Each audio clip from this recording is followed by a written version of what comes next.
Welcome to Hustles Anonymous, Season 2, Episode 4. I'm your host, Kevin Benoit, founder, editor of Parlay Magazine. Penny Blackbright will be back with us soon. She's out here living her best life. She's also in school, finishing up that master's degree, so got to give her some grace. Probably have another couple of episodes with just myself until she gets back. So, that is that. Couple of topics we want to get into. We started with Rich Homie Quan, but I want to end it with something a lot lighter, which is first date questions, right? So definitely a whole lot lighter than Rich Homie and hip hop and death.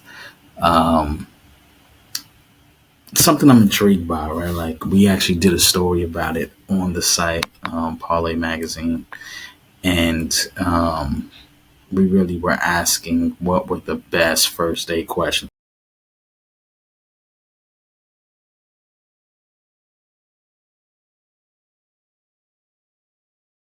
You're not supposed to ask about someone's favorite color, and I'm flabbergasted and floored by that. I don't see why not. I think that's tells you a lot about a person, um, but apparently that's what the world is saying. You're not supposed to ask about favorite colors. There's so much to learn. Now, mind you, if your favorite color is just blue, red, like it's boring. But if it's something deeper, if there's a deeper meaning behind it, especially talking about folks in their 30s and whatnot, like I think that's a good question. I could be wrong. Y'all can let me know. Um, but I think even in reading the story, what kind of came to mind for me was whether it's a first date, it really doesn't matter, how long you've been talking to this person. The whole point is to get to know them, right? And you get to know them by just having a conversation with them, right? So I don't think people, even despite us having the article, I don't think people should go into first dates with this list of questions in mind that they have to ask, need to ask, et cetera, et cetera. I think that's where we kind of get ourselves in trouble. Instead, you should just have a conversation with this person, right? Like you're getting to know them, literally. I may have an advantage. I interview people. That is something I've been doing now for 20 years. So even my interviews are conversational at this point. Like I don't even write questions down anymore for my interviews because I realize that instead of me listening and taking in what that person was saying, I was always just trying to get to my next question. Like I'm looking at my paper or I'm looking at my notes because this is what I know I need to ask next.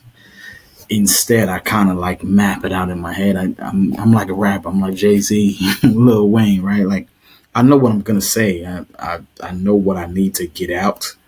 I'm just not. I'm not writing it down. I'm not beholden to the paper. So I know I need to get to know your family background. I need to, as far as dates go, I need to get to your family background. I need to get to how you were raised. I need to get to what you enjoy doing. I need to get to who are those people in your inner circle, right? Like who are your friends? Who moves you, right? So those are all things I know I need to get to.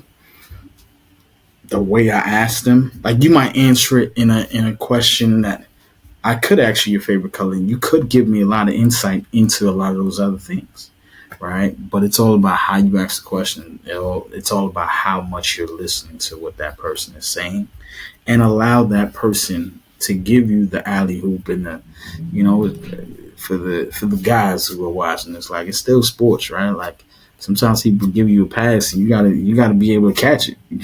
Behind the back pass, alley hoop, you need to be able to catch it. And if you're not paying attention, it don't matter. That those passes just gonna go whiz right by you. So that's it. If the conversation might be too much for you if the processing, because we all process things differently, right? So if you have to go in with some questions, here are some questions for a potential first, second date that you should ask your partner, right? Get your juices flowing, get your ball rolling. Okay. If you could travel anywhere right now, where would you go and why? Right? That tells you about that person's interest in traveling, particularly if you like to travel, right? Like that person tell you like, yeah, I ain't even trying to go nowhere, or I'm just trying to go to Connecticut or somewhere crazy local. Like that tells you a lot. Um, are you an introvert? Are you an extrovert? Right? That's another one. It tells you how deep that person even thinks about themselves, right? Like some people don't know whether they're introverted or they're extroverted, right? Like it's one of those buzzwords. Introvert, extrovert are buzzwords now that we use and we do all types of things with. But how true to those characteristics are we? Um, what do you like most about yourself? That's a good question. It tells you about confidence or lack thereof, humbleness or lack thereof, right? Um, do you believe that you are living in your purpose? That can get a lot out of somebody, and you can find out whether that person is is happy with themselves, even, right? So that's a good question. How do you relax? Um, that's an opportunity to figure out the good behaviors this person has, the not so good behaviors this person may or may not have, right? Um, all important things, all important things to try to figure out early on why you're getting to know this person. What are you most afraid of, right? And that, again, can lead to a lot of places, can be dark. You got to be open to listening. You got to take it all in.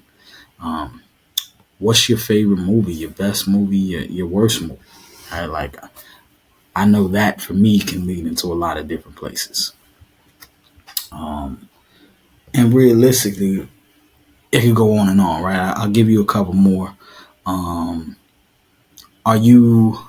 I mean, this is for those who are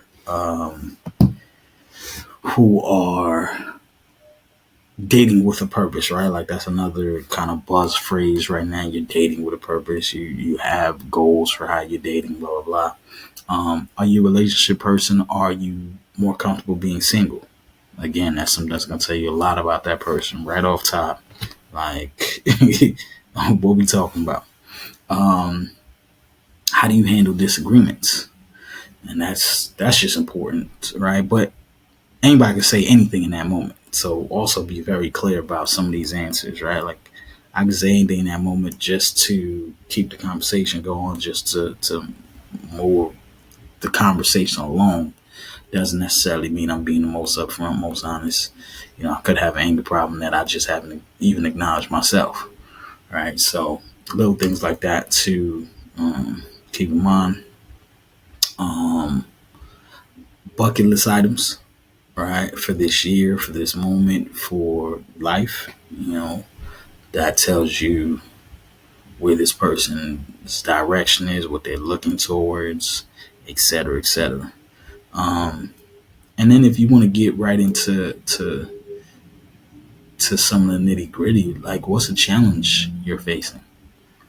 You know, um, a lot of times we don't like to ask those questions, or we don't even want to get into that, right? Because we want to keep it all positive, but it's real, right? People are going through things whether they want to tell you or not, and the way they answer that question will tell you a few things, right? Like they go straight to the darkest, deepest part of their brain.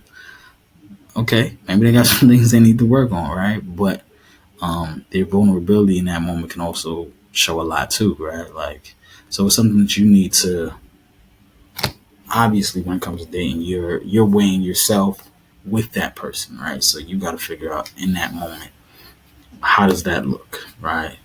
Because a lot of times we make decisions early on about someone, and we decide that person, what that person can take on emotionally, or what they can take on, you know, empathetically. Are they empathetic? We make those decisions very quickly sometimes, not allowing situations to really play themselves out, right? Because you might tell someone too much, right? Or maybe not too much for them or for you, right? But they might not be expecting that.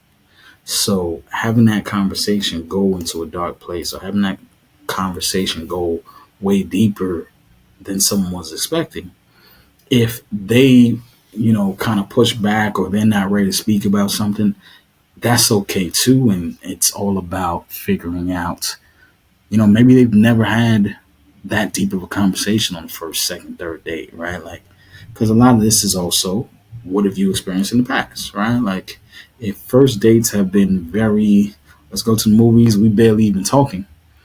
And what we are talking about is the very low level, very quick, easily digestible stuff.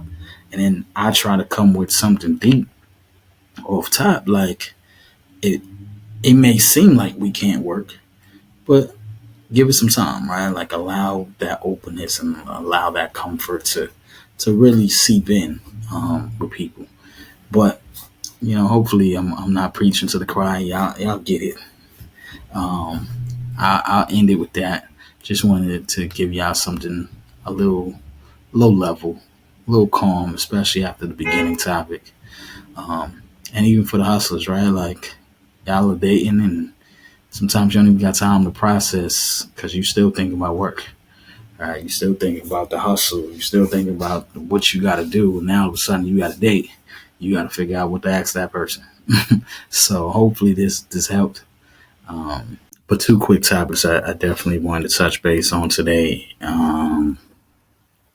The first being the passing of Fat Man Scoop and Rich Homie Quan. More so, Rich Homie Quan. But just this reality in hip hop that we don't get to grow old, and that's something that is become more and more prevalent in recent years. It feels like, yeah, growing up, we had Tupac, we had Biggie. Those were two like huge, like, yeah, they didn't get to grow old. They were both in their early 20s, but now it just feels like even before that, or even before that, even before our early 20s, and even like, years in, there just isn't longevity. Um, and it's at a rate where it was never before. Like, yeah, we had this growing up, but it was never this bad.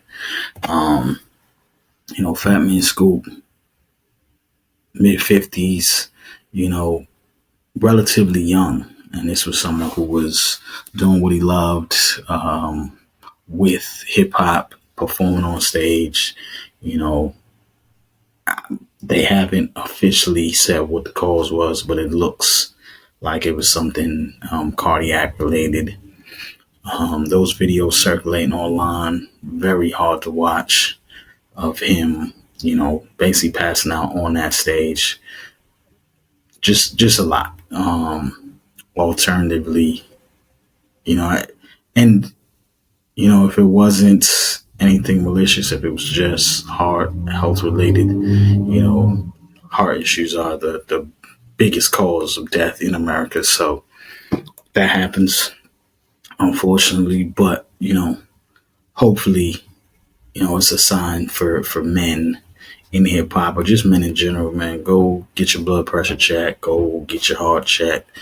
You know, Unfortunately, we're eating a lot of foods. We're doing a lot of things that aren't conducive to long life and long health. So definitely have to find a way to find that balance, man. Make sure you're going to the doctor. Make sure you're keeping up with your blood pressure. Making sure you understand where you are.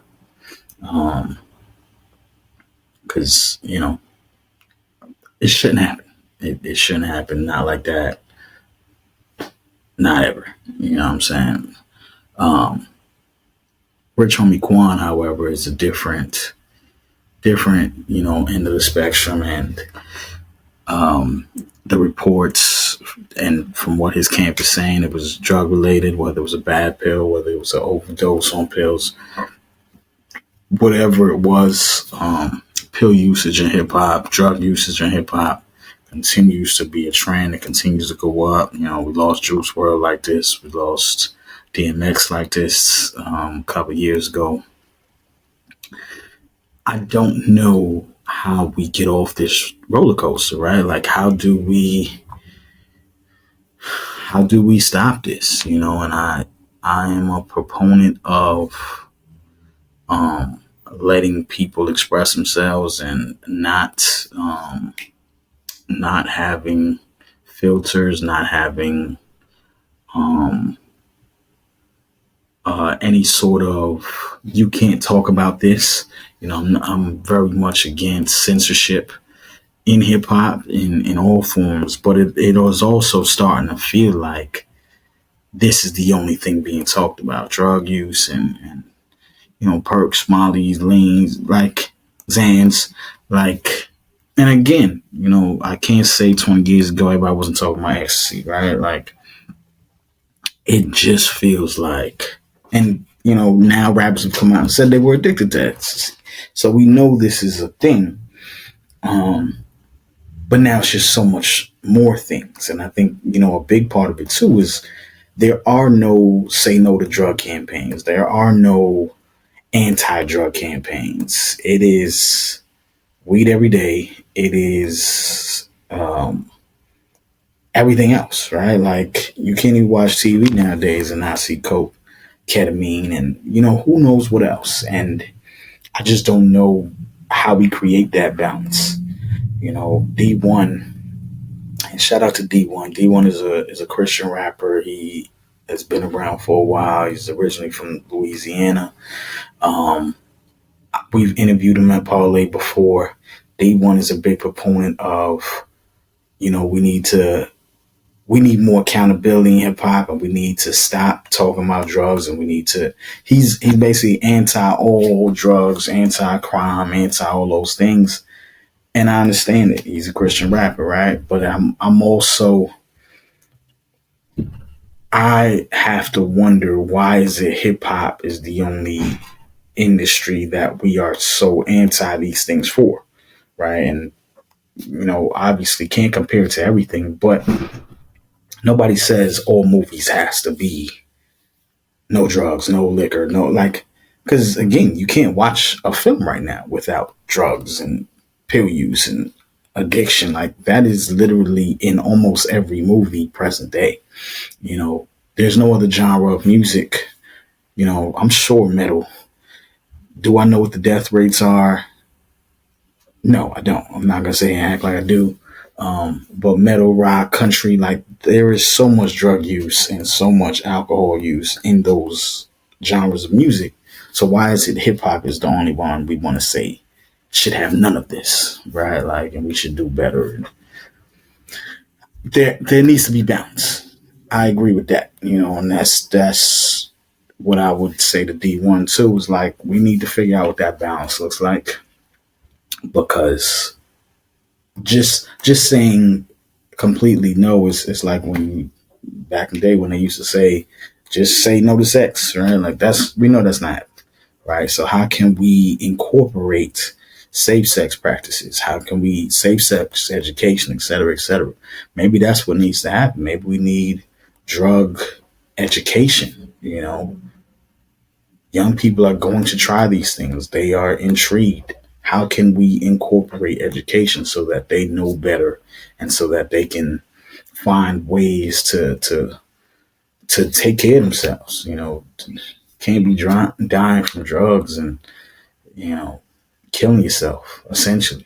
And it's extremely sad to see with someone like Rich Homie Quan, who was just still trying to figure out his career post Rich Gang, post working with Young Thug, post, Think It's a Game, which was his record label, which I've seen a lot of stuff going around, man. Just because somebody had beef with their record label doesn't mean their record label was trying to kill them. I know we big on conspiracy theories nowadays, but it's always calm down, please. But yeah, like it's sad to see this happen to someone like Rich Homie, right? And obviously he's not the most recent. He's not the only one who's died at a young age. You know, whether it's drug use, whether it's getting murdered, whether like it is sad all around what is happening to our young men in hip hop because it is on so many levels and it just feels like at every corner someone is, just a couple of weeks ago it was Beat King who passed away.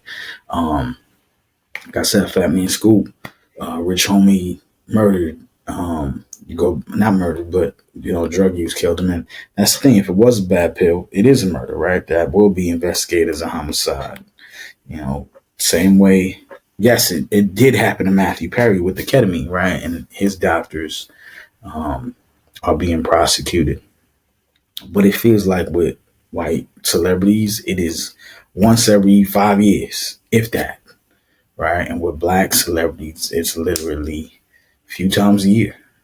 You know, I've in the last few years, there's been too many rappers who have passed, who've been murdered, who it's disappointing as someone who lives in hip hop, who works in hip hop, who has celebrated hip hop for this long, to continue to see this be what happens to our artists, and with Rich Homie, I've been saying for the last 2 years, really, since the YSL trial, Rich Homie was the luckiest person around that, right? Like, because realistically, Rich Homie and Young Thug were tied together. So the fact that Rich Homie is in no way involved in this trial or was in no way involved in this trial. Yes, I know, why it's Woody was bringing him up and all this other stuff, but that's not, at the end of the day, Doug was actually not involved here. It was actually not Doug. Rich Homie was actually not involved. He wasn't facing any criminal charges. He wasn't asked to testify. Like, he was in a really good spot, for someone who was obviously down with Young Thug for so long. However, for this to be the way you go out, while the trial hasn't even ended, like, first of all, there's still a chance that Thug is able to beat this case just because it's been such a mess. Um, but yeah, the trial hasn't even ended, and you're telling me that you have passed because of drug use. Like, it's disappointing. It's disappointing, and I understand that, whether it's black men, whether it's just men in general, like so many men are dealing with things and, life is stressful and, you know, whether we're using these drugs to cope, whether we're using them to, um, besides cope, I guess it's just for recreational use. Sometimes it's just to get away from the stress and the world that we're in. I totally understand and I get all that, but we just have to find better ways to do these things because realistically, like, too young to be done, too young to be done, and Rich Homie Quan was 34 years old. Um, Too young, too young. Sad to see, um, and hoping for the best for his family and for everybody who's around him. But it's the story of hip hop right now, and it needs to change. Then that's the biggest thing. It's like how do we change it? I don't necessarily know, but it needs to change. You know, I don't know if we can ask it to start at the top with the record labels. I don't know if you could say let's just ban drug music and all music that's not positive because that's not the answer here, right? Like, but we need to find a balance. Like I said, maybe it is just education. Maybe that's what it is. Maybe we need Kodak Black to go around and Kodak has talked about his sobriety and like he's trying to get off pills and that's great. It's great to see someone in hip hop taking accountability and actually trying and talking about it. But I guess we need more of that, and quickly, before this continues to go out of hand. Any tips, tidbits, success stories? Definitely put those in the comments, and we'll talk soon. I'll see y'all hopefully next week. Um, y'all have a great week.